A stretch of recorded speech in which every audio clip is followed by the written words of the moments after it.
पूर्वी लद्दाख में अप्रैल महीने से जारी भारत चीन के बीच सीमा विवाद जल्द ही हो सकता है समाप्त। दोनों देशों की सेनाओं ने पूर्वी लद्दाख सेक्टर से डिसएंगेजमेंट की सहमति जताई है।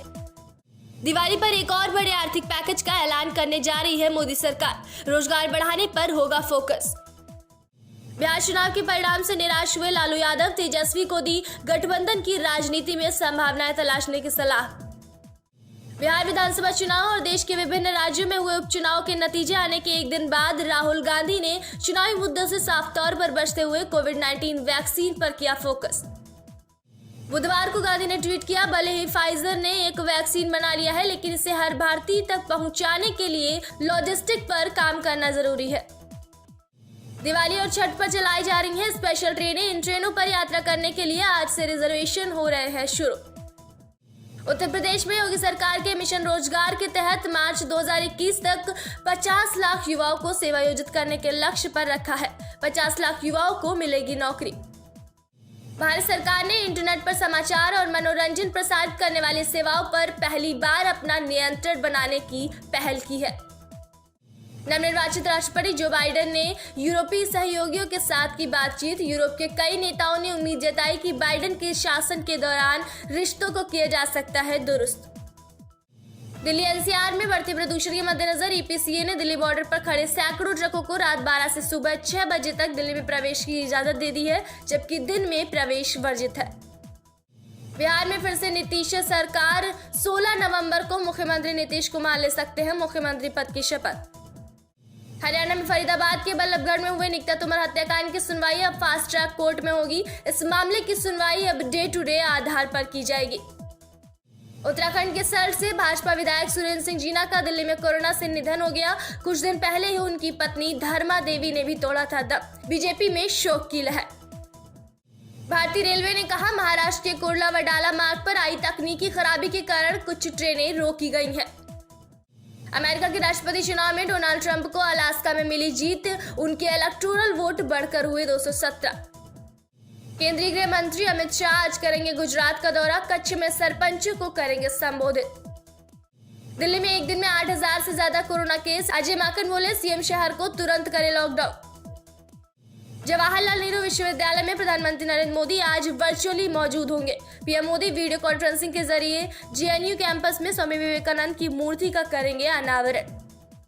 पंजाब में चल रहे किसानों के धरने को लेकर सनी देओल ने रेलवे ट्रैक से किसानों को हटाने की है मांग। सीएम अमरिंदर को लिखा पत्र। आज सुबह 11 बजे महागठबंधन के नवनिर्वाचित विधायकों की होगी बैठक। आरजेडी नेता तेजस्वी यादव की अध्यक्षता में होगी बैठक, जिसमें कांग्रेस और वाम दलों के वरिष्ठ नेता भी होंगे शामिल। बिहार में एक बार फिर बनी एनडीए की सरकार। नीतीश कुमार के नेतृत्व वाले राष्ट्रीय जनतांत्रिक गठबंधन के उम्मीदवार 243 में से 125 सीटों पर रहे विजयी। राष्ट्रीय जनता दल यानी कि आरजेडी का इंतजार 5 साल और बढ़ गया है। जनता ने बिहार की सत्ता का ताज एक बार फिर सजा दिया है नीतीश कुमार के सिर पर।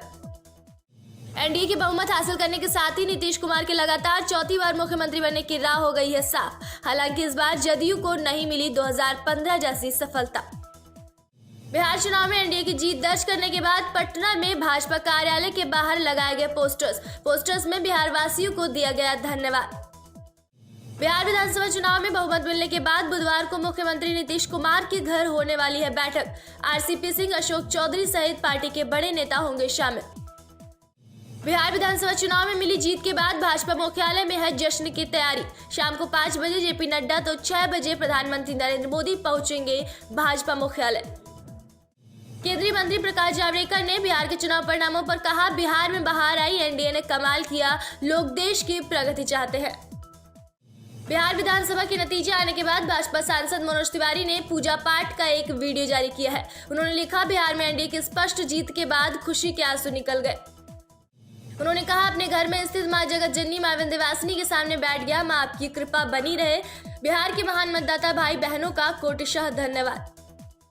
केंद्रीय मंत्री और भाजपा नेता अश्विनी चौबे ने कहा, पार्टी ने तय किया है कि चाहे जो भी हो मुख्यमंत्री नीतीश कुमार ही रहेंगे। Nitish Kumar man of the match है। लोजपा के राष्ट्रीय अध्यक्ष चिराग पासवान आज सुबह 1 बजे करेंगे प्रेस कॉन्फ्रेंस। लोजपा को केवल 1 सीट पर मिली है जीत।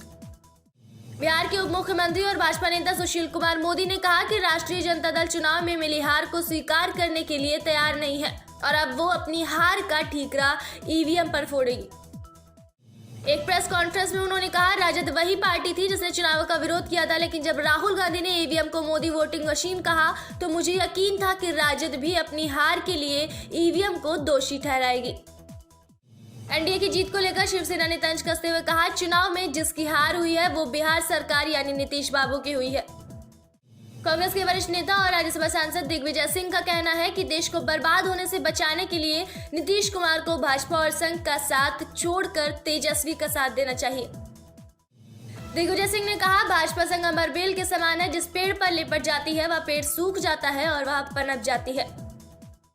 सरकार और प्रशासन द्वारा लगातार किए जा रहे प्रदूषण रोकने के उपाय भी दिल्ली एनसीआर की हवा को सुधार नहीं पा रहे हैं। बुधवार को दिल्ली के कई इलाकों में वायु गुणवत्ता सूचकांक दर्ज किया गया 400 के पार। दिल्ली में हवा की गुणवत्ता लोगों के स्वास्थ्य पर डाल रही है नकारात्मक प्रभाव। केंद्रीय प्रदूषण नियंत्रण बोर्ड के अनुसार आज भी राजधानी के कई इलाकों में हवा की गुणवत्ता बहुत खराब श्रेणी में की गई है दर्ज। बिहार विधानसभा चुनाव के साथ ही कई राज्यों में हुए उपचुनाव के नतीजों ने भाजपा को बड़ी राहत दी है। पार्टी ने मध्य प्रदेश में अपने दम पर बहुमत का आंकड़ा हासिल कर चैन की सांस ली है, तो यूपी में सीएम योगी आदित्यनाथ अपनी पकड़ साबित करने में कामयाब रहे हैं। वहीं गुजरात में भी भाजपा ने अपने मजबूत पकड़ फिर से साबित की है। उपचुनाव में भाजपा को कई राज्यों में सीटों का लाभ मिला है। 58 सीटों पर हुए उपचुनाव में भाजपा ने 40 सीटों पर कब्जा किया है। यूपी के हाथरस में किशोर की हत्या का पुलिस और एसओजी टीम ने किया खुलासा।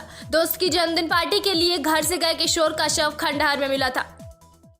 दो दोस्तों ने रस्सी से गला दबाकर की किशोर की हत्या। पुलिस और एसओजी टीम ने 24 घंटे में हत्या करने वाले दो दोस्तों को किया गिरफ्तार। यूपी के महोबा जिला उप कारागार में पहली बार बड़ी संख्या में कोरोना बम फटने से जिला प्रशासन में मच गया हड़कंप। स्वास्थ्य विभाग के द्वारा बंदियों की जांच में 47 कोरोना पॉजिटिव मरीजों की बढ़ोतरी मिलने के बाद बेहद सुरक्षा बरतने के दिए निर्देश। यूपी के हरदोई जिले में आज सिटी मजिस्ट्रेट और सीओ सिटी के नेतृत्व में खाद्य विभाग ने शहर की मिठाई और अन्य खाद्य पदार्थों की बिक्री करने वाली दुकानों पर छापेमारी कर खाद्य पदार्थों के नमूने लेकर जाँच के लिए लैब में भेजे। यूपी के चंदौली सैयद राजा थाना क्षेत्र में नेशनल हाईवे 2 पर ट्रक का अगला टायर ब्लास्ट होने से ट्रक बनी आग का गोला। स्थानीय लोगों ने आग लगने की सूचना तत्काल फायर ब्रिगेड को दी, लेकिन जब तक फायर ब्रिगेड मौके पर पहुंचती ट्रक जलकर खाक हो गई।